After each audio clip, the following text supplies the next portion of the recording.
Bismillahirrahmanirrahim. Assalamualaikum warahmatullahi wabarakatuh. Innal hamdalillah nahmaduhu wa nasta'inuhu wa nastaghfiruh wa na'udzubillahi min syururi anfusina wa min sayyiati a'malina. Man yahdihillahu fala mudhillalah wa man yudlil fala hadiyalah. Wa asyhadu an la ilaha illallah wahdahu la syarikalah wa asyhadu anna Muhammadan abduhu wa rasuluh. Amma ba'du. Baik, anak-anakku sekalian, apa kabar semuanya? Alhamdulillah ya, insyaallah semuanya dalam keadaan sehat walafiat. Kita berdoa kepada Allah Subhanahu wa taala agar pertemuan kita pada hari ini Allah berkahi, dan pertemuan dan berpisahnya kita dari tempat ini juga Allah rahmati dengan kita membawa ilmu yang bermanfaat untuk kita amalkan dalam kehidupan sehari-hari. Amin ya rabbal alamin. Baik, kita awali perjumpaan kita pada hari ini dengan membaca basmalah. Bismillah. Baik, anak-anakku sekalian, perlu kita ketahui bahwasanya membaca Al-Quran merupakan ibadah, merupakan suatu ibadah yang mana banyak sekali mendatangkan pahala bagi kita, dimana Rasulullah SAW menyebutkan bahwasannya satu huruf yang kita baca dari Al-Quran itu bernilai 10 pahala, 10 kebaikan. Maka bayangkan jika kita membaca Al-Quran, katakanlah satu hari kita membaca satu halaman atau satu lembar, maka bisa dipastikan kita mendapatkan pahala yang banyak. Yang mana kalau kita tengok sejarah pada zaman Nabi SAW, itu para sahabat berlomba-lomba dalam kebaikan. Salah satunya dengan membaca Al-Quran. Berbicara tentang membaca Al-Quran, perlu diketahui bahwasannya Al-Quran itu diturunkan oleh Allah Subhanahu wa taala kepada Nabi Muhammad SAW melalui perantara malaikat Jibril alaihissalam. Itu sudah mencakup ilmu tajwid di dalamnya. Maka bisa disimpulkan bahwasannya membaca Al-Quran itu membutuhkan ilmu tajwid.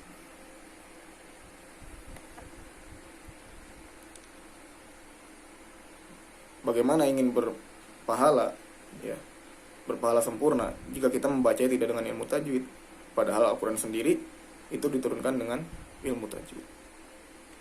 Maka para ulama mengatakan bahwasannya setidaknya dalam satu rumah atau satu keluarga ada satu orang yang menguasai ilmu tajwid. Ya. Bisa disimpulkan di sini bahwasannya mempelajari ilmu tajwid itu hukumnya wajib kifayah. Baik, anak-anakku sekalian, ilmu tajwid secara bahasa itu adalah jawada yujawidu tajwidan, yang artinya memperindah, memperbagus atau membuat sesuatu menjadi indah. Memang kita sadari bahwasannya orang yang membaca Al-Quran dengan menggunakan ilmu tajwid itu sudah pasti bacaan Qurannya jauh lebih indah daripada orang yang membaca Al-Quran dengan tidak memakai ilmu tajwid atau membaca Al-Quran dengan terbata-bata.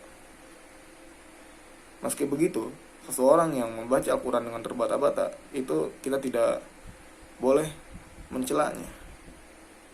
Kita yang sudah memahami ilmu tajwid, maka kita kalau bisa membantunya, ya, mengajarkannya, ya, dan juga mencoba untuk meluruskan bacaannya. Baik, ilmu tajwid, ya, setidaknya membahas 4 pembahasan di dalamnya. Yang pertama tentang makhorijul huruf, yaitu bagaimana keluarnya huruf dari mulut kita, ya, entah itu melalui tenggorokan atau melalui bibir atau lidah, bahkan dari hidung juga, ya. Kita kenal adanya huruf lisaniyah atau huruf-huruf yang perangkat suaranya itu, perangkat bergeraknya itu berada di lidah. Kemudian kita kenal juga huruf halqiyah, yang mana huruf-huruf yang perangkat bergeraknya itu berada di tenggorokan. Lalu ada syafawi, ya, yaitu makhorijul huruf yang mana berfokus pada bibir. Dan juga ada khoisyumiyah. Khoisyumiyah itu yang perangkat bergeraknya itu melibatkan hidung, ya. Khoisyumiyah, yaitu kita tidak akan membahas itu pada hari ini, ya. Kemudian selain makhorijul huruf, ilmu tajwid juga membahas tentang sifatul huruf, yaitu sifat-sifat yang melekat pada huruf. Karena setiap huruf pada Al-Quran juga itu masing-masing memiliki sifat, ya.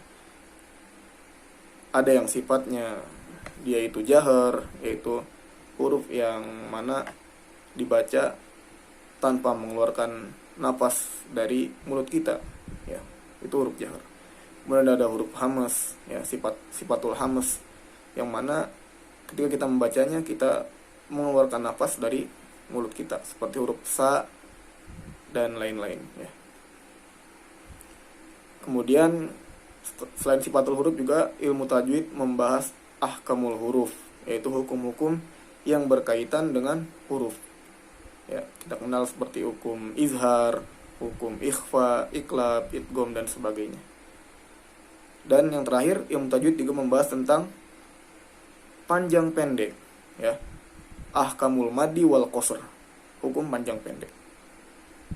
Ahkamul madi wal qasr ini merupakan pembahasan kita pada hari ini. Insya Allah kita akan membahas macam-macam mad, yaitu ada 4 insya Allah, ya. Yang pertama ada mad silah, kemudian ada mad badal, lalu mad tamkin, dan mad farki. Ya, itu insya Allah akan kita bahas pada hari ini. Baik anak-anak, selanjutnya kita akan mulai belajar, ya, materi Al-Quran Hadis di kelas 9 ini, ya. Bab 1 yaitu tentang mad silah, kemudian mad badal, mad tamkin, dan mad farki. Baik, kita akan mulai dari mad silah terlebih dahulu. Ya, ini adalah mad silah, ya, yang sudah saya buatkan di atas kertas, ya. Atau kita anggap ini sebagai papan tulis.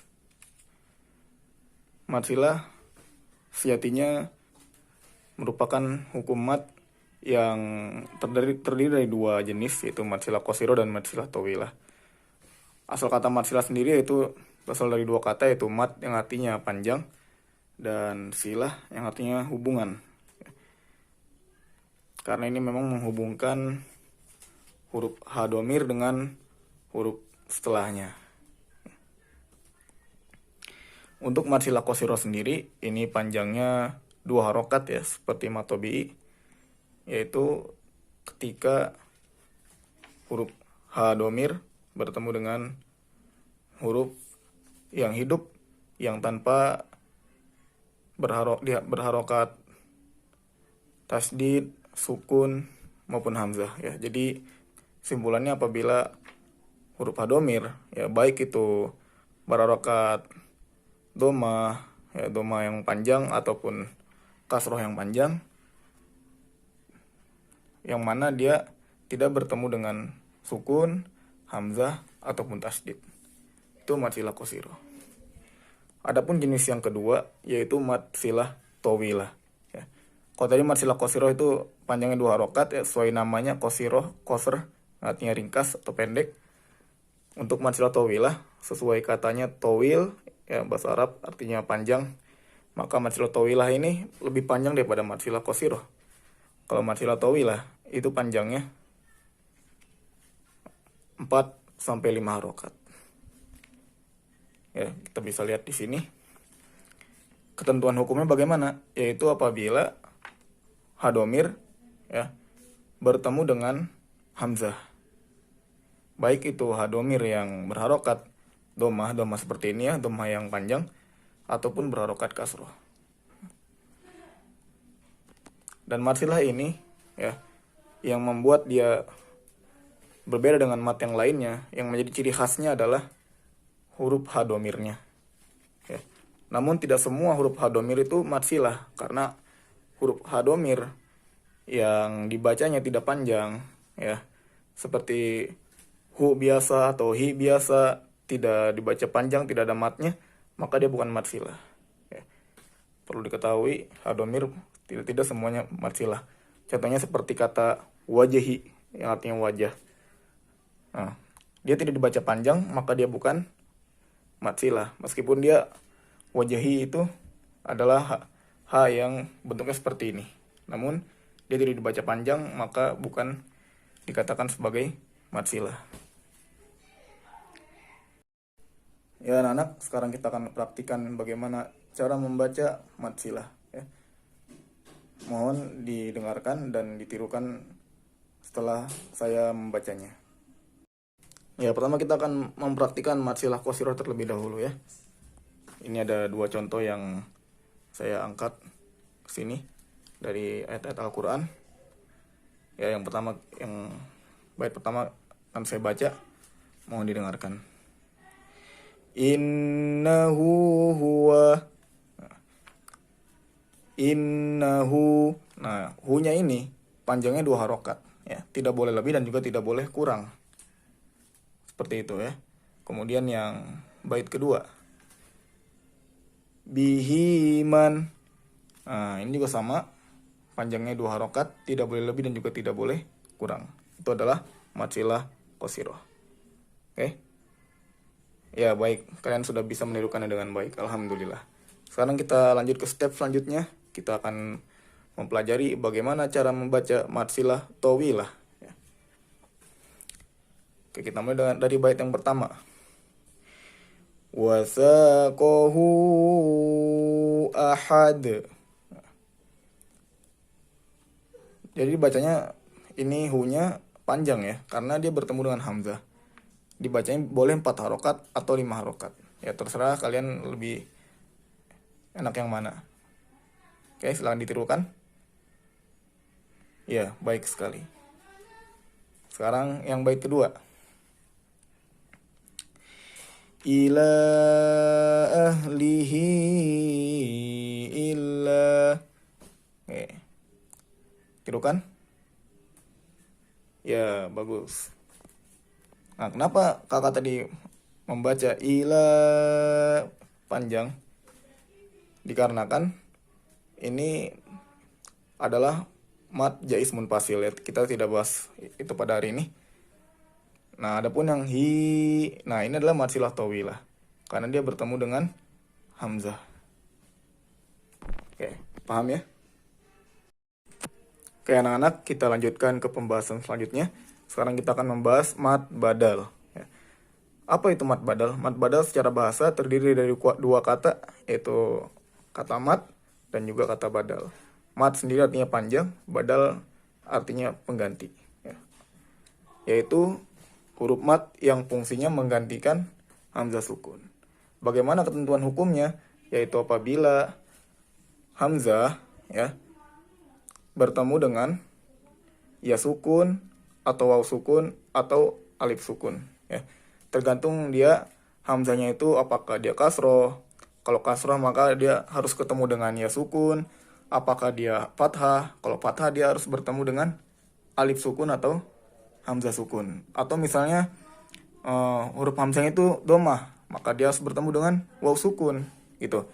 Maka kita juga harus mengetahui terlebih dahulu bahwasannya huruf mat itu terdiri dari 3 jenis. Yang pertama alif setelah fathah, waw sukun setelah domah, dan ya sukun setelah kasroh. Ya. Baik, kita akan memperhatikan terlebih dahulu ya. Li'ilafi. Nah, letak mat badal ada di huruf hamzah ini. I panjangnya 2 harokat ya, ingat. Kemudian amanu. Nah, ini juga mat badal yang mana mat badal terletak di antara huruf hamzah ini dan bertemu dengan alif sukun ya, alif mati. Maka dibaca panjang 2 harokat dan itulah yang disebut dengan mat badal. Baik ya, bisa menirukan ya. Oke. Kemudian kita akan melanjutkan pembahasan selanjutnya yaitu mat tamkin ya. Mat artinya panjang, tamkin artinya penetapan dan penguatan ya. Baik. Mat tamkin ini bagaimana ketentuan hukumnya? Yaitu apabila ya sukun yang sebelumnya didahului oleh ya bertasdid dan berharokat kasroh. Ya, itu mat tamkin. Baik, kita akan mencoba mempraktikannya ya. Bagaimana cara bacanya? Ini dibaca 2 harokat ya. Baik, kita akan coba yang pertama. Ilin ya. Ilin. Nah, di mana letak mat tamkinnya? Letak mat tamkinnya ada di sini ya, yang sudah saya garis bawahi. In tuh. Kenapa kakak baca in? Ya, kenapa saya baca in? Karena saya baca dengan wakof ya. Adapun kalau kita baca dengan wasol ya, tidak diwakofkan, tidak berhenti, maka ilina. Nah, bisa seperti itu juga. Ya. Kemudian yang bait kedua ya. Huyitum. Nah, ini yang sudah digarisbawahi merupakan mat tamkin ya. Panjangnya ingat ya 2 harokat. Baik. Kemudian kita akan melanjutkan ke pembahasan yang terakhir yaitu mat farki ya. Mat di sini artinya panjang, farki artinya pembeda ya. Kenapa dikatakan pembeda? Alasannya mat farki ini muncul sebagai pembeda antara mana kalimat tanya dan mana kalimat yang bukan pertanyaan dalam Al-Qur'an ya. Adapun mat farki ini merupakan mat yang mana menandakan bahwasannya ayat yang kita baca tersebut merupakan kalimat tanya ya. Baik, kita coba akan tes ya. Ini bagaimana cara bacanya? Mohon disimak dan ditirukan. Qul adzakarain. Oh iya, ini panjangnya 6 harokat ya. Untuk mat farki ini panjangnya 6 harokat ya. Ini bisa dikatakan mat yang paling panjang ya. Ada juga sebenarnya mat yang panjangnya 6 harokat seperti mat, contohnya seperti mat lazim harfi mutsaqal atau mat lazim kilmi mutsaqal. Itu juga panjangnya 6 harokat ya, sama seperti mat farki ini ya. Oke, kita ulangi lagi ya. Qul adzakarain. Nah, itu kok dibaca wakof. Kalau dibaca tidak wakof bagaimana? Ya tinggal yang ininya dibaca hidup ya, seperti ini. Qul adzakaraini. Nah, seperti itu. Yaitu jika dibaca tidak wakof. Baik ya, bisa ditirukan ya. Oke. Alhamdulillah kita sudah sampai ke penghujung acara. Ya, itu tadi demikian yang dapat kita pelajari bersama-sama ya mengenai mat silah, kemudian mat badal, mat tamkin dan mat farki ya. Saya harapkan anak bisa mempraktikannya dalam bacaan Al-Quran sehari-hari ya, nanti di rumah. Ya, kesimpulan yang dapat kita ambil pada hari ini bahwasannya membaca Al-Quran itu membutuhkan ilmu tajwid ya. Karena ilmu tajwid itu sendiri merupakan sesuatu yang sudah melekat dengan Al-Quran sejak Al-Quran diturunkan. Maka kita setidaknya sebagai penuntut ilmu wajib untuk mempelajari ilmu tajwid gitu ya. Baik, sekian dari saya. Kurang lebihnya saya mohon maaf. Ya, sampai jumpa di pertemuan berikutnya.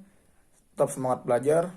Wassalamualaikum warahmatullahi wabarakatuh.